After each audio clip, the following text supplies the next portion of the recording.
BNP কি কোনো সময় জামাত ইসলামের মতো হইতে পারবো না। কারণ জামাত ইসলামে অন্যায়কে প্রশ্রয় দেয় না। জামাত ইসলামের বড় নেতা এমপি মেয়ে নিয়ে কোর্ট খাইলো, বরখাস্ত কইরা দিছে দল থাইকা। এরকম যদি করে বিএনপিতে একটা এমপিও থাকবো না।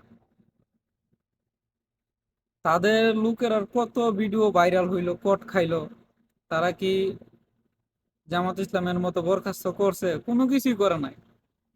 কারণ তাদের যত এমপি আছে তারা সব এরকমই, একই টাইপের। অতএব জামাত ইসলামের মতো কোনো সময় হইতে পারবো না বিএনপি।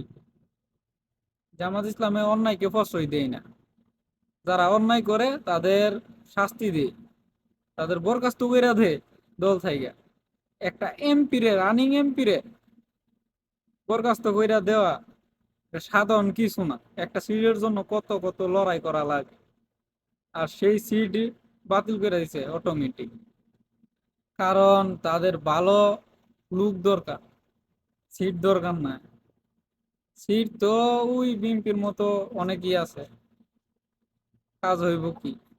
ভালো মানুষ হওয়া দরকার আগে।